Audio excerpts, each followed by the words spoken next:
I did something pretty bad, so I may be going away for a little while.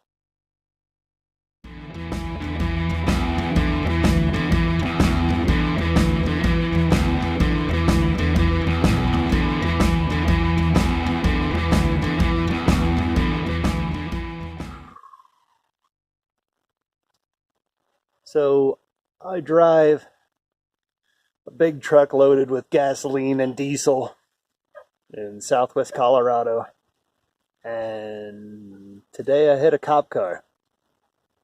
Yeah, that happened.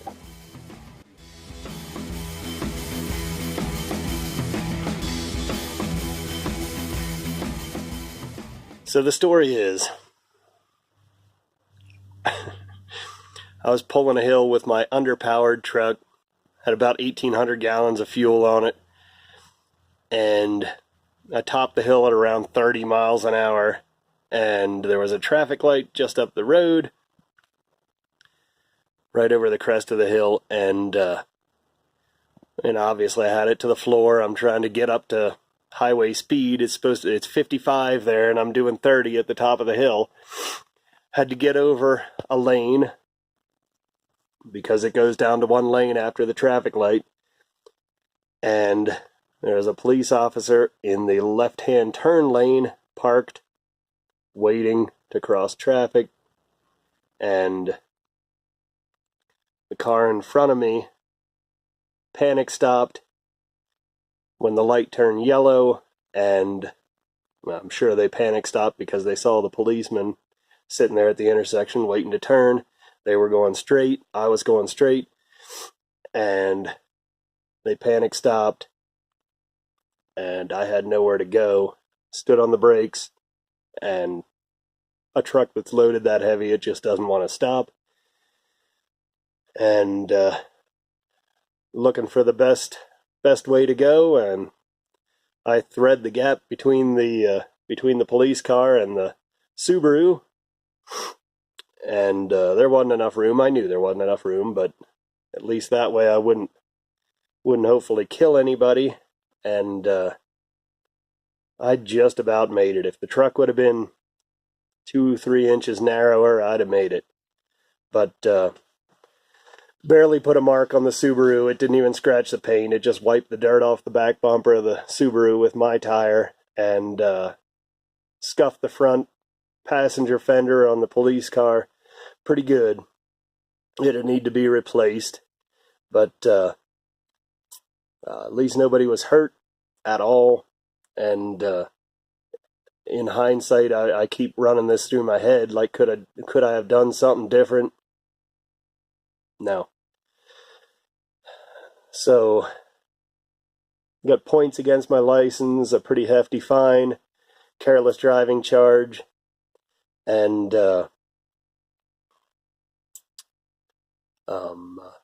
since the wreck, I realized that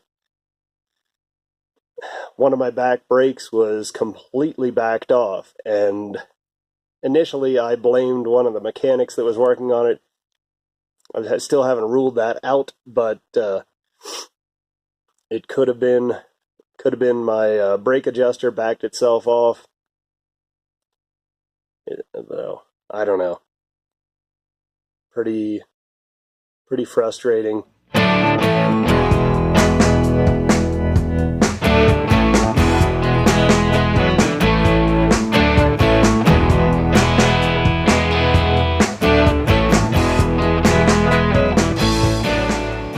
Something very similar to that.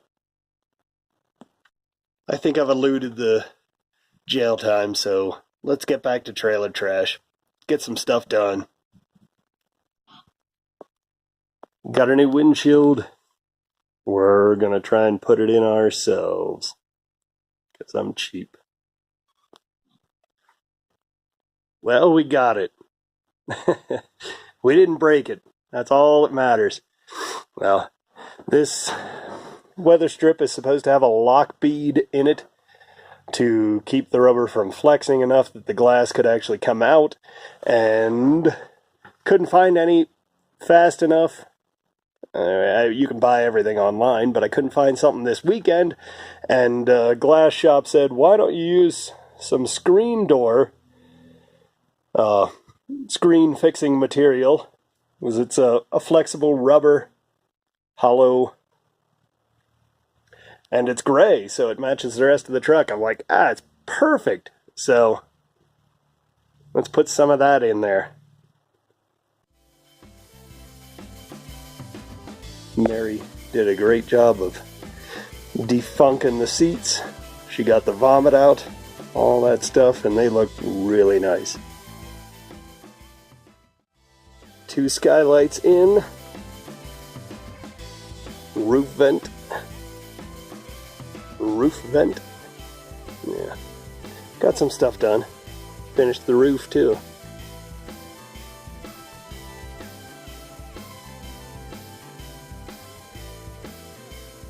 Got the 2 roof vents in. Just need to trim around them. Mary did a fantastic job with the painting of the ceiling. And I'm laying in the bunk here, and it's probably going to be too close to see it, but this is fantastic. The 2 big skylights above where we sleep. This is going to be awesome.